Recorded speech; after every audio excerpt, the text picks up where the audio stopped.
Señor, gracias por este día, por que podemos venir hasta ti y a través de tu palabra tenemos acceso directo a tu voluntad y tú puedes hablarnos y transformarnos, Señor. Por favor, toma nuestro corazón en tus manos y haz con él de acuerdo a tu propósito. Que en un capítulo como este tan fuerte, Señor, no huyamos de tu espada, sino que nos puedas atravesar y ser confrontados y también tener esperanza en ti. En el nombre de Jesús, Señor, ponemos esto en tus manos. Amén. Capítulo 28. El capítulo 28 es como eh, un paréntesis. ¿Te acuerdas que habíamos dejado a David que de pronto ahora está militando en el ejército enemigo? Se ha desesperado un poco David, ¿no? Pues el tiempo de tanto tiempo de lucha, de batalla, de huir, ya lo tiene cansado y se fue al territorio enemigo y empezó a vivir de una manera extraña. Pero mientras tanto, digamos que hacemos un paneo, nos vamos corriendo hacia la trinchera de Saúl. Saúl va a vivir algo que es... la semana pasada te dije que es el momento más triste, ¿no?, de todo el libro. Y ese sería el segundo momento más triste de todo el libro, creo yo. Dice capítulo 28, vamos a empezar a leer desde el versículo 3, ¿no? Porque el versículo 1 y 2 lo vimos la semana pasada, que tienen que ver con la historia anterior. Versículo 3 dice, ya Samuel había muerto y todo Israel lo había lamentado y le habían sepultado en Ramá, su ciudad. Y Saúl había arrojado de la tierra a los encantadores y adivinos. Este versículo es una especie de preámbulo a lo que va a contar, eh, porque son eventos ya pasados, ¿no? Samuel ya había muerto, como el capítulo 25, por ahí ya Samuel había muerto, no es una novedad, no es algo nuevo, simplemente está recordándonos que Samuel no está vivo, algo que va a ser importante para lo que va a narrar después. Lo segundo que nos recuerda es que Saúl había eh, arrojado de la tierra a los encantadores y adivinos. Probablemente esto lo había hecho Saúl cuando Samuel estaba vivo. Probablemente al principio de su reinado, Saúl había hecho esto de expulsar a todos los encantadores y adivinos. ¿Por qué? Pues porque la palabra de Dios lo dice. Puedes leer en Deuteronomio 18, Deuteronomio, que es uno de los primeros 5 libros de la Biblia, ¿no? Génesis, Éxodo, Levítico, Números y Deuteronomio. Capítulo 18, versículo 10, dice, esto está en la ley, ¿no? No sea hallado en ti, en la nación, está hablando, quien haga pasar a su hijo o su hija por fuego.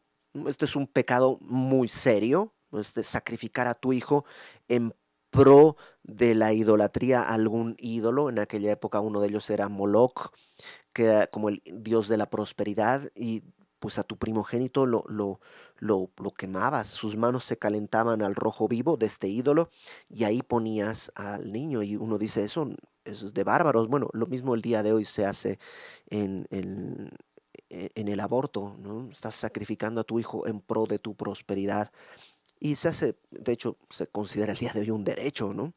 Pero Dios dice, no hagas eso.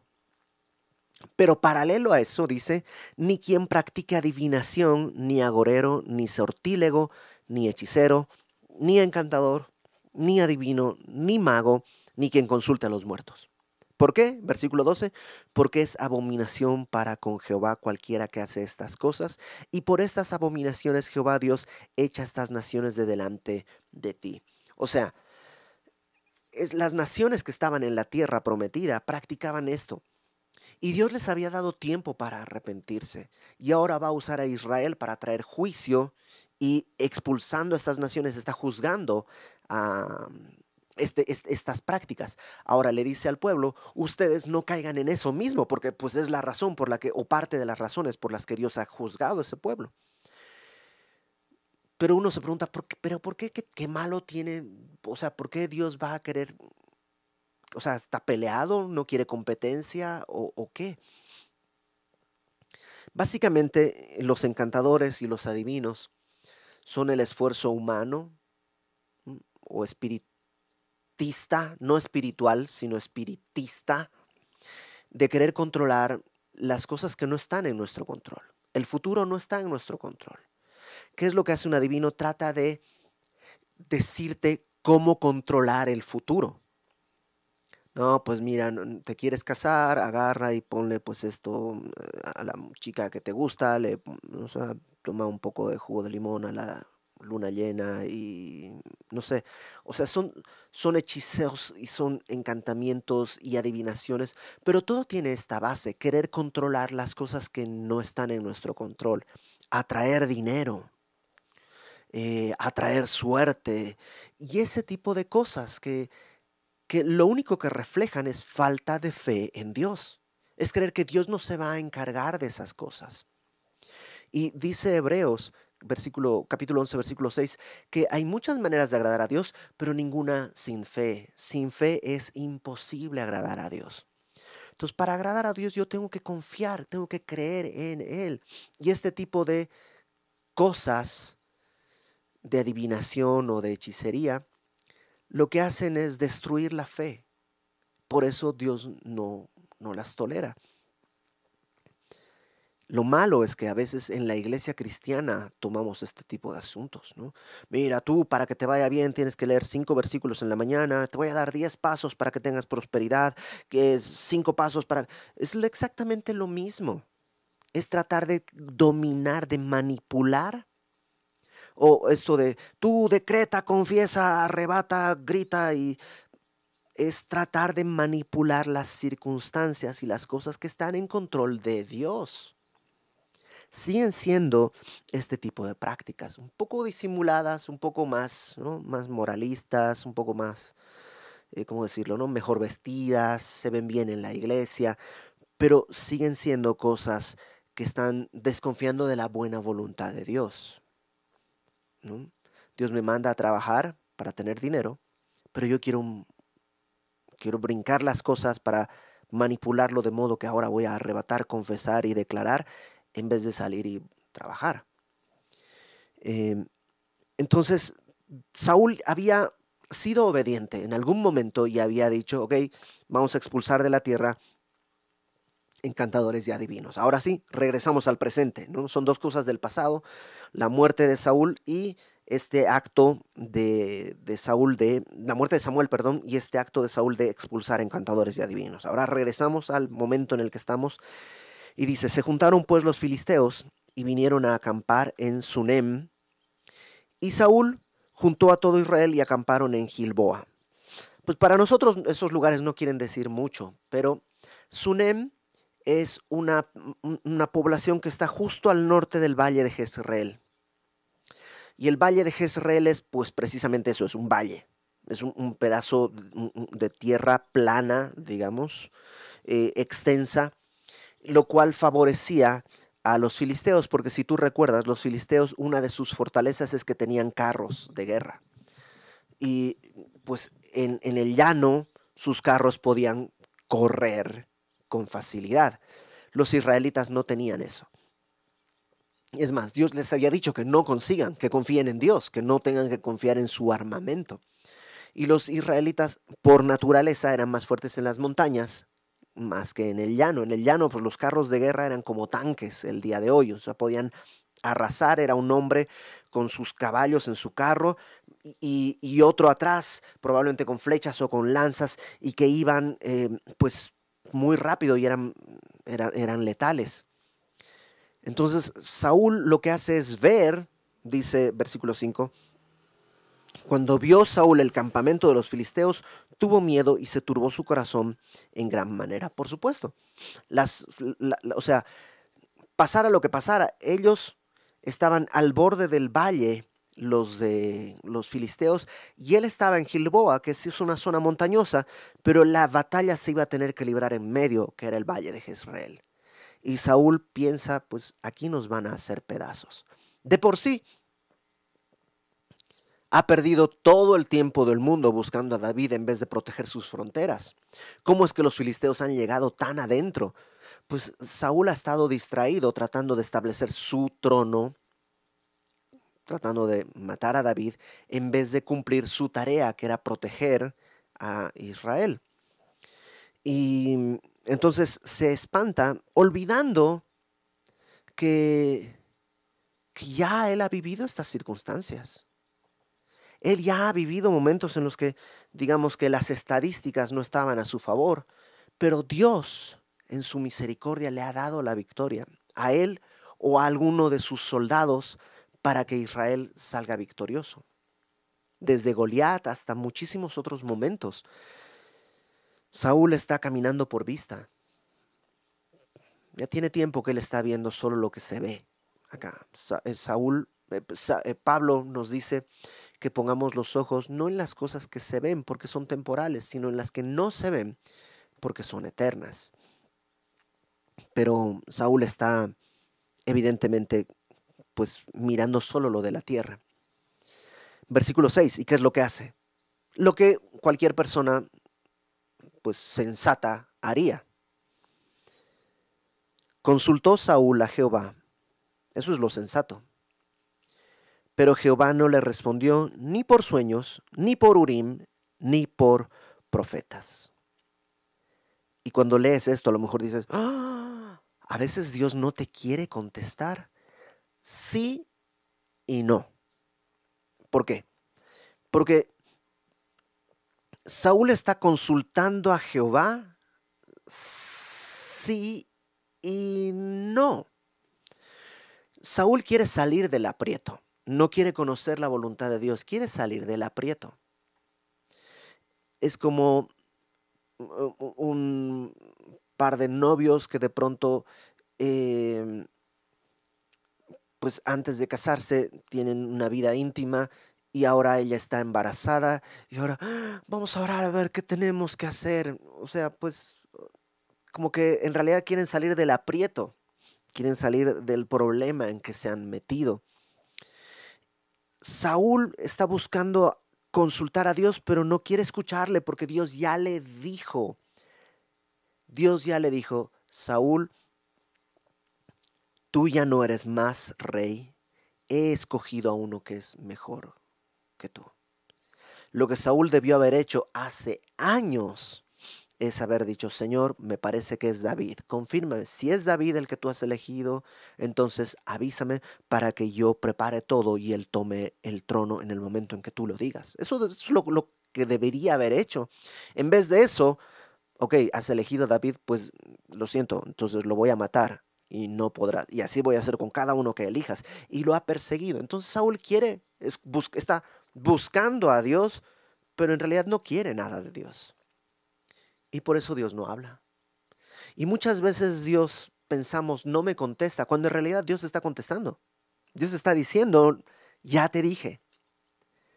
Y lo busca por sueños, no es como que se acuesta orando, háblame en sueños y pues no sueña nada. Va por el Urín y el Tumín, que era una manera en la que el sumo sacerdote podía discernir la voluntad de Dios. No se sabe exactamente cómo funcionaba, sí, pero parece que era una manera en la que Dios contestaba sí o no, pero tampoco funciona. Y va con los profetas, ¿tienen mensaje para mí? No, Dios no ha dicho nada acerca de ti, no hay nada. Entonces, ¿qué es lo que hace?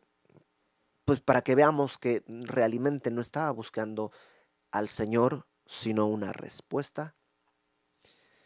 Dice el versículo 7, entonces Saúl dijo a sus criados, buscadme una mujer que tenga espíritu de adivinación, para que yo vaya a ella y por medio de ella pregunte.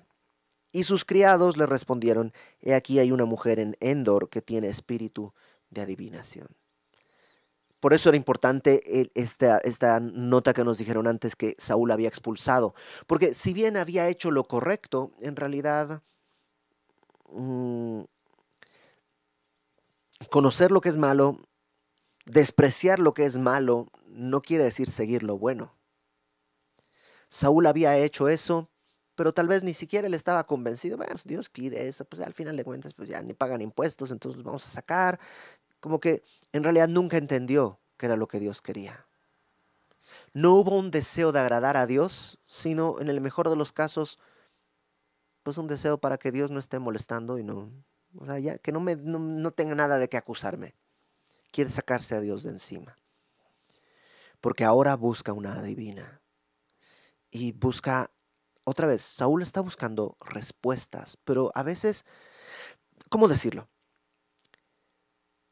A veces, ok, lo voy a poner de esta manera.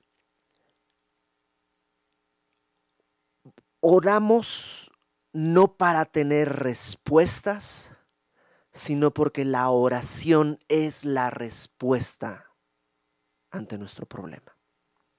Cuando estamos en momentos difíciles, está bien orar y pedirle a Dios dirección y sabiduría, y tal vez nos va a contestar, pero la respuesta fundamental no es lo que Dios contesta, sino la oración misma, el estar con el Señor, la comunión con Dios, porque eso va a producir en nosotros el primer cambio.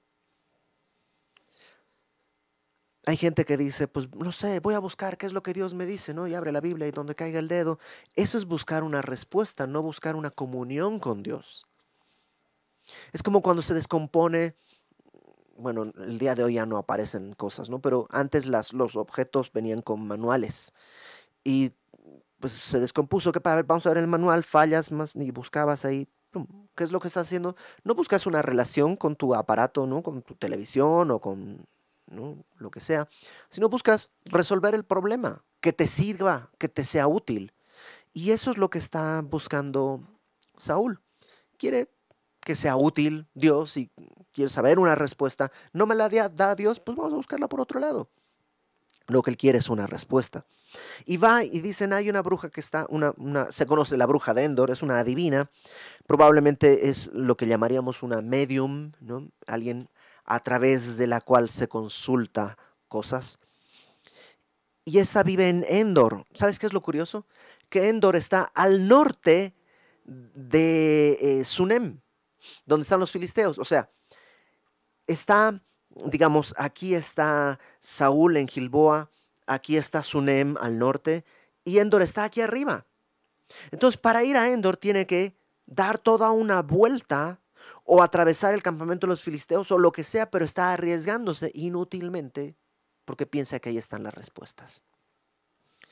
Entonces llega a Endor, versículo 8, y se disfrazó Saúl y se puso otros vestidos y se fue con dos hombres y vinieron a aquella mujer de noche. Se disfraza porque evidentemente pues Saúl ha eliminado a los adivinos, entonces no quiere ser reconocido. Y dice, versículo 8, que le dijo, yo te ruego que me adivines por el espíritu de adivinación y me hagas subir a quien yo te dijere. Es que esa es la idea como de consultar a alguien. No lo dije hace rato porque no creo que sea necesario, pero a Dios eso no le gustaba en el Antiguo Testamento y el día de hoy tampoco lo aprueba. ¿Qué cosas? Horóscopo, pon una vela roja para que atraiga dinero, feng shui, vamos a acomodar de modo que el espejo te va, no aquí porque te quita las energías y tienes que poner un bowl con monedas a la entrada y tocarlo y saludarlo para que atraiga dinero y, o sea, todo ese ouija, todo ese tipo de cosas que son dentro del ámbito espiritista son falta de fe en nuestro Señor. Y un cristiano no debería estar ni consultando, ni creyendo, ni siquiera considerando ninguna cosa de esas. Bueno, aquí tienes a Saúl diciéndole, entra en contacto con alguien que yo te voy a decir. La mujer le dijo, verso 9, he aquí tú sabes lo que Saúl ha hecho, cómo ha cortado de la tierra a los evocadores y a los adivinos. ¿Por qué pues pones tropiezo a mi vida para hacerme morir? O sea, ya le dice, tú sabes que esto me puede costar la vida. Esto está prohibido. Versículo 10. Entonces Saúl le juró por Jehová, ojo, le juró por Jehová, diciendo, vive Jehová que ningún mal te vendrá por esto. Ah, caramba, está hablando de parte de Dios. Le está diciendo, no te preocupes. Por Dios que no te va a pasar nada malo. Tú peca tranquilo. tú peca tranquila, haz lo que a Dios no le agrada, no pasa nada, no te preocupes. Eh, y es así como, o sea, no solo él está pecando, sino está incitando a pecar a alguien más. Qué terrible. O sea, esta espiral descendente que ha tomado Saúl está llegando a la parte más baja. Ahora está consultando a esta mujer y está hablando de parte de Dios, como si a Dios no le importara el pecado que él está cometiendo y que ella va a cometer. Versículo 11. La mujer entonces dijo, ¿a quién te haré venir? Y él respondió, hazme venir a Samuel. Y viendo la mujer a Samuel, clamó en alta voz. Y habló aquella mujer a Saúl diciendo, ¿por qué me has engañado? Pues tú eres Saúl. Ok, aquí hay un gran debate en la iglesia entre todos los eruditos acerca de qué está pasando. Esta mujer en verdad tenía estos poderes para traer a alguien del más allá. En verdad esta mujer es una adivina o es una charlatana. ¿En verdad era Samuel el que vino o es un demonio fingiendo ser Samuel para confundir? Y la verdad el texto nos va a ir aclarando algunas cosas. La primera es que en realidad Saúl no ve a nadie. Ella es como una especie de medium, ¿no? Que está ahí como probablemente incluso pues los adivinos, los hechiceros, los agoreros tomaban ciertas sustancias para entrar en trance. Por eso en griego la palabra hechicería es pharmakeia, de donde viene nuestra palabra fármacos o drogas, ¿no? Porque pues sí, tomaban sustancias y se alteraban los sentidos y se drogaban y pues veían en las sombras cosas y les hablaban, más o menos lo que puede suceder cuando alguien está drogado. Y por eso el día de hoy las drogas son en muchos sentidos por lo menos están muy emparentadas a la hechicería, a este tipo de cosas. Entonces probablemente ella tomó algo y en ese estado así, no sé si decirle en trance, pero así medio drogada, vio a Samuel y gritó. ¿Por qué gritó? Algunos dicen porque seguramente ella era una charlatana y nunca había sucedido nada mientras hacía sus cosas y decía, oh, sí, estoy viendo a tu tía, estoy viendo, sí. Pero de pronto aquí sucede algo y ella se espanta porque era una charlatana, pero de pronto ve que esto está funcionando. Esa es una postura. Otros dicen que se espanta por la forma que tiene este hombre que viene. Es alguien que es distinto a todas las cosas que ella ha estado haciendo antes. Probablemente sí tenía contacto con demonios. Probablemente sí, en otras ocasiones hablaba con demonios, pero ahora aquí hay algo que nunca había visto. Entonces Saúl no ha visto a nadie. Ella ve a Samuel y entonces ella sabe que él es Saúl. ¿Cómo lo sabe? Probablemente, no lo sabemos, pero probablemente Samuel, cuando viene, le dice, Saúl, y entonces ella se da cuenta y grita. Algunos dicen que en ese momento, más bien su grito es porque se da cuenta que es Saúl. ¡Ah! Es Saúl, o sea, me puede matar. El rey le dijo, versículo 13, no temas, ¿qué has visto? Y la mujer respondió a Saúl, he visto dioses que suben de la tierra. La palabra dioses que está ahí en el verso 13 en hebreo es la palabra Elohim, que es una palabra que es plural. El im en hebreo es plural, ¿no? Shabua, 7, Shabuim, 7, ¿no? Y Elohim es dioses. Y es una palabra que se utiliza no solamente para hablar de dioses, sino también para ángeles o incluso para jueces o algún tipo de magistrados. Cuando tiene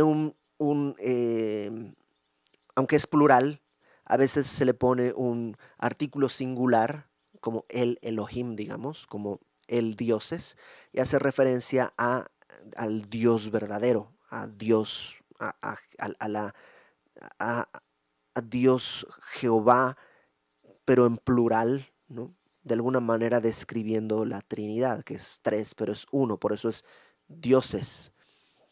Y, pero no siempre, en la Biblia se utiliza de distintas maneras, como te digo, a veces incluso hablándole a los hombres, que son jueces. Y en este caso, algunas versiones traducen esto como he visto un ser espiritual que sube de la tierra, que puede ser la traducción más aceptada y la mejor, ¿no? He visto un ser espiritual que sube de la tierra. Verso 14, él le dijo, ¿cuál es su forma? Y ella respondió, un hombre anciano viene, cubierto de un manto. Saúl entonces entendió que era Samuel, porque no lo ha visto, él no está viendo nada, ¿no? Él solo escucha. Y humillando su rostro a tierra, hizo reverencia. Y Samuel dijo a Saúl, Samuel es, pues aquí en el versículo 15 la Biblia está diciendo que es Samuel. Entonces, si me preguntas a mí, yo creo que es Samuel. Ahora, el gran debate es, ¿cómo hace para venir? Esta mujer es poderosísima que está trayendo a un hombre de los muertos. No, no, en realidad el único poderosísimo es Dios. Y es Dios que en su misericordia quiere hablarle una vez más a Saúl. Que Dios es muy misericordioso con Saúl.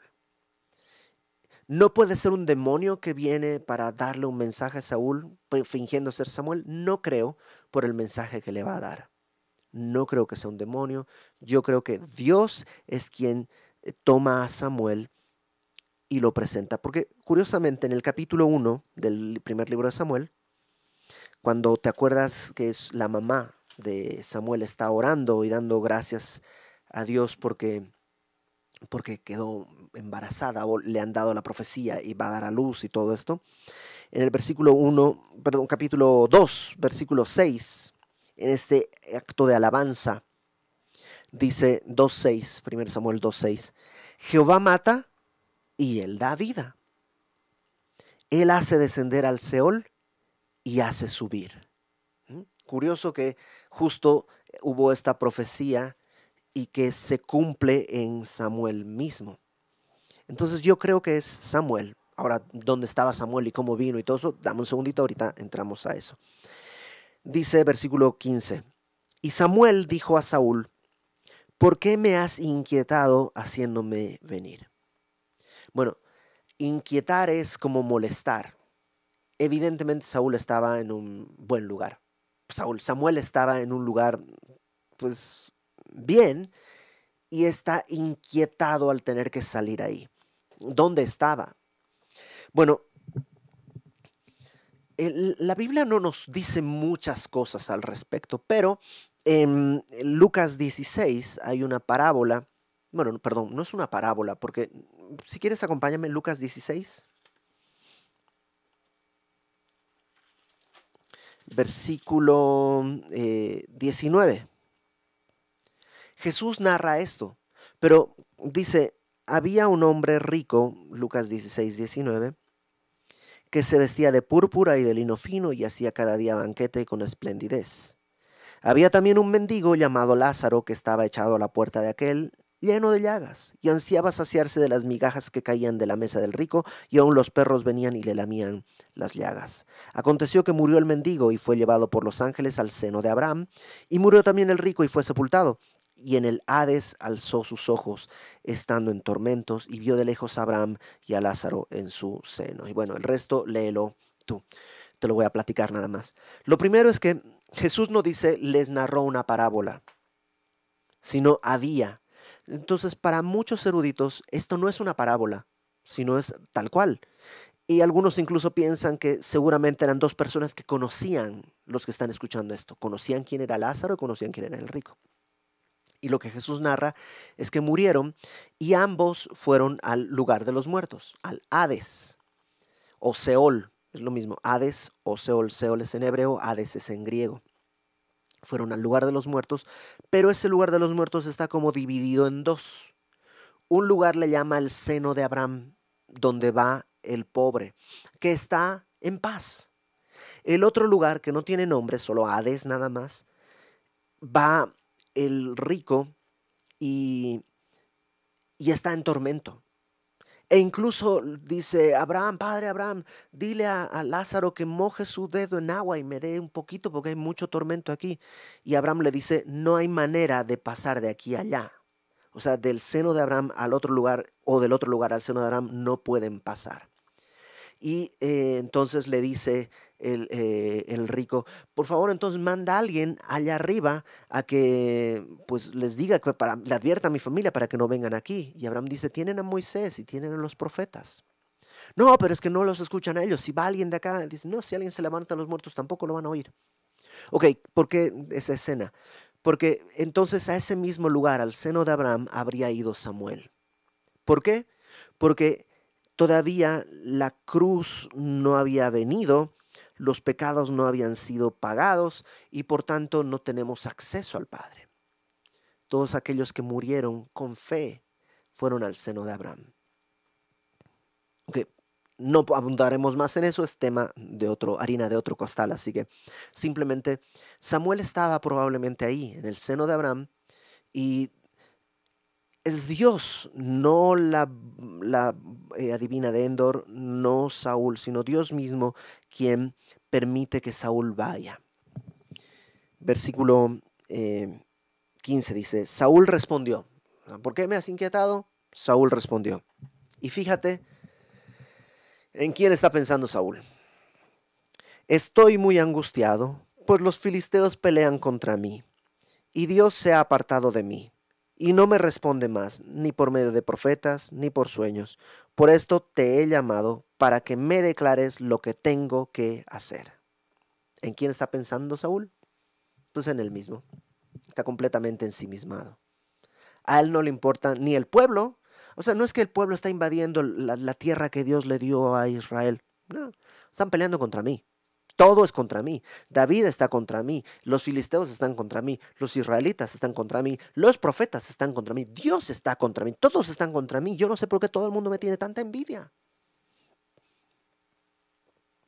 Es un gran peligro sentirte víctima.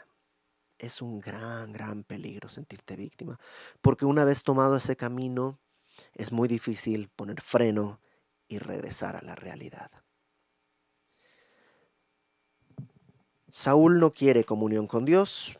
Al final del verso 15 le dice, te he llamado para que me declares lo que tengo que hacer.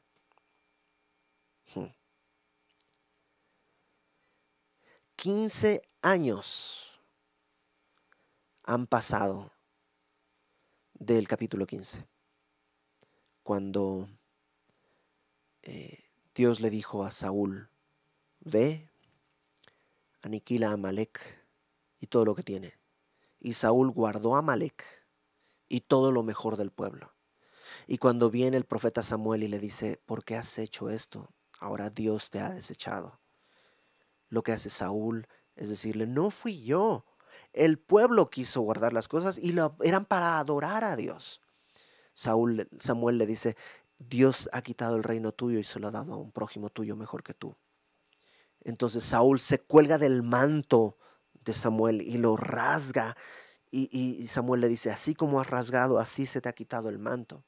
Y todavía en su necedad Saúl le dice, bueno, pero hagamos una cosa, ven conmigo delante de la gente para que piensen que no pasa nada.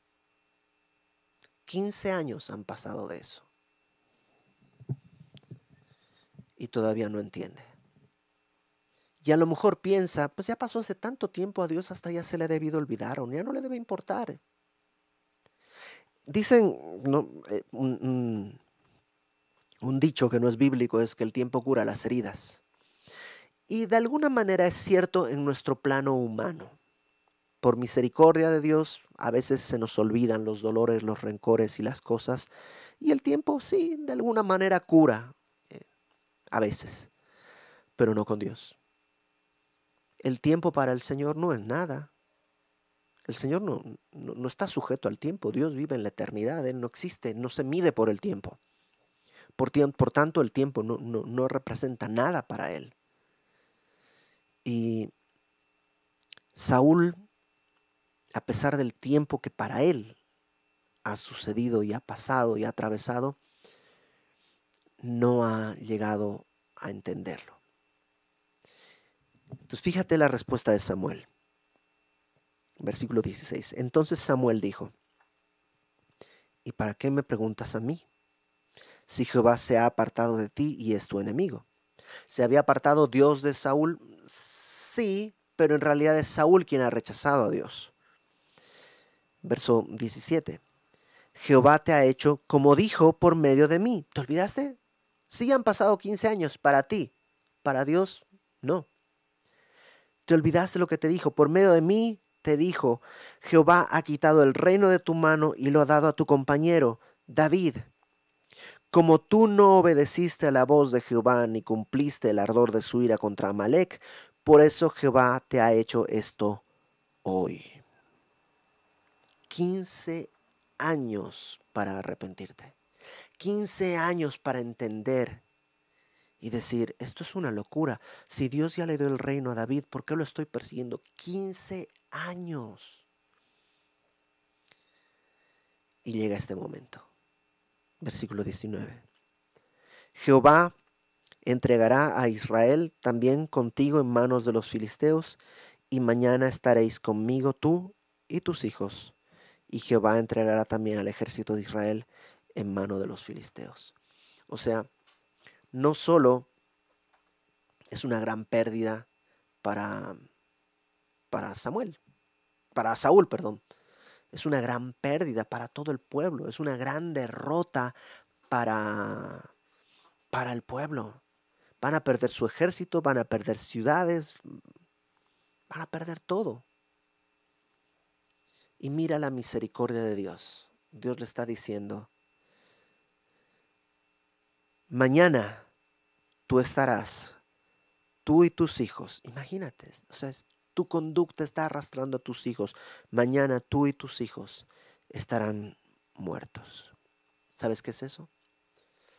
24 horas de misericordia absoluta. Sí, son las 9 de la noche. Si Dios te dijera, mañana vas a morir, ¿qué harías? Pues por lo menos ponerme a cuentas con el Señor, ponerme a cuentas con mis hermanos, ponerme a cuentas con mi familia, prepararme, orar, decirle, Señor, que no sea doloroso. Te encargo a mi esposa, te encargo a mis hijos. Gracias por lo que me has permitido vivir. Gracias por los privilegios que he tenido. Y perdona mis pecados, revélame si hay algo que tengo que... O sea, es tu último día. Vas a tener tu última comida. Ninguno de nosotros sabe cuándo va a morir. Podría suceder en un instante y no te da tiempo de nada. Dios le está dando a Saúl una oportunidad de oro. Mañana tú vas a entregar cuentas. Qué gran misericordia de Dios. Y Saúl no lo ve. Esperó 15 años. Y lo que Saúl ve es, me quieren quitar el trono, Dios no está a favor mío, mi hijo está contra mí, este David está contra mí, los de tal están contra mí, todos están contra mí, no puede ser posible, nadie me valora, ¿por qué están? Sabes que cuando escuches ese tipo de cosas en tu corazón tiembla, porque tú y yo no sabemos si en 24 horas vamos a entregarle cuentas a Dios. Si piensas que todos están contra ti, si en todo momento no hay nadie que te entienda, nadie que te apoye, nadie que te quiera, nadie. Aguas, porque no tenemos 24 horas aseguradas. Dios le dio una excepción, una misericordia a Saúl. Gracia sobre gracia. Y veamos qué es lo que va a hacer Saúl. Versículo 20. Entonces Saúl cayó en tierra. Ten en cuenta que él no está eh, viendo nada. Probablemente la medium está simplemente escuchando a Saúl y repitiendo las palabras, y escuchando y repitiendo y repitiendo y repitiendo. Y él entonces escucha y cae, dice en tierra, cuán grande era. ¿Te acuerdas que Saúl era el más grande de todos los israelitas? Bueno, ¡pum! Cae. Y tuvo gran temor por las palabras de Samuel y estaba sin fuerzas, porque en todo aquel día y aquella noche no había comido pan. Claro, tenía que atravesar el campamento de los filisteos y llegar hasta Endor, pues por supuesto que no había comido nada. Y ahora está debilitado y con una noticia terrible. Entonces la mujer vino a Saúl y viéndolo turbado en gran manera le dijo, he aquí que tu sierva ha obedecido tu voz. O sea, me pediste que invocara, invoqué, va, ya te obedecí. Y he arriesgado mi vida y he oído las palabras que tú me has dicho. Te ruego pues que tú también oigas la voz de tu sierva.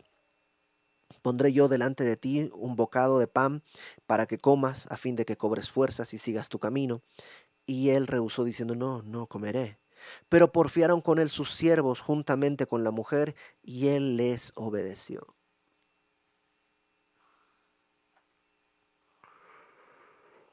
Obedeció a la mujer y obedeció a sus siervos, pero no puede obedecer a Dios.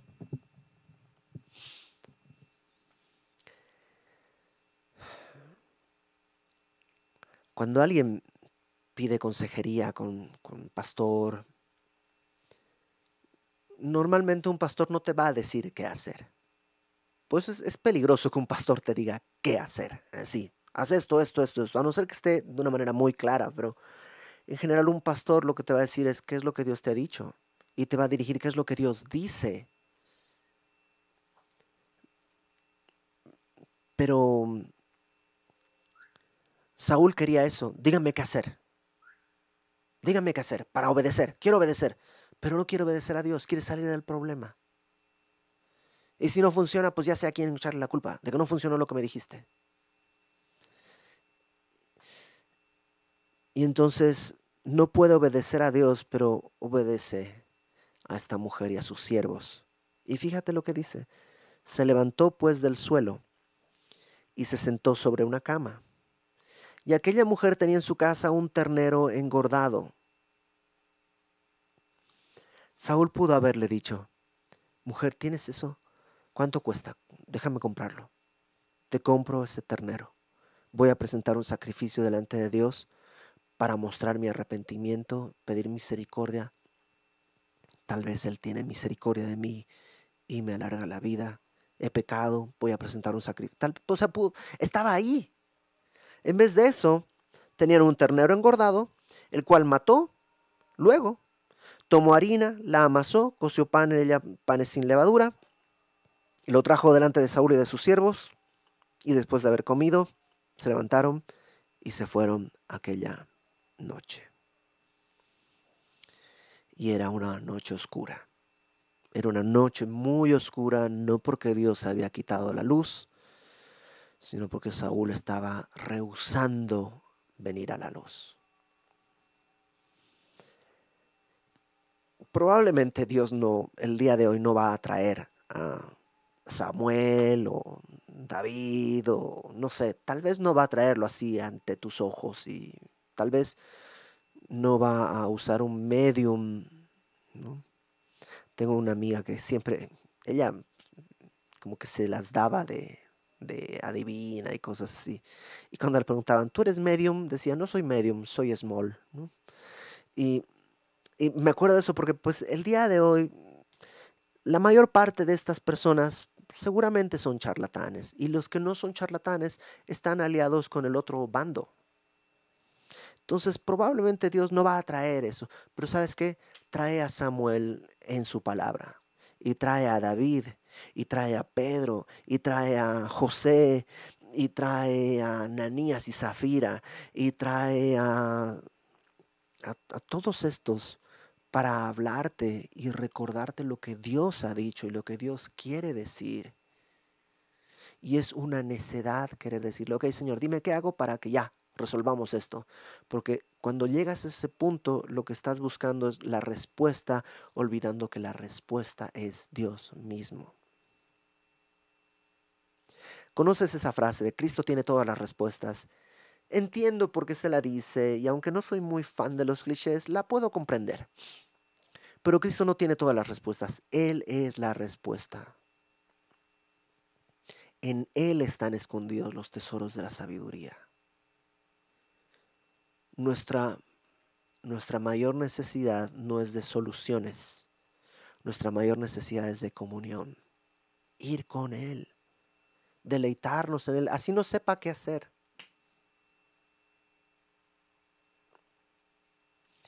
Así no sepa qué tengo que hacer.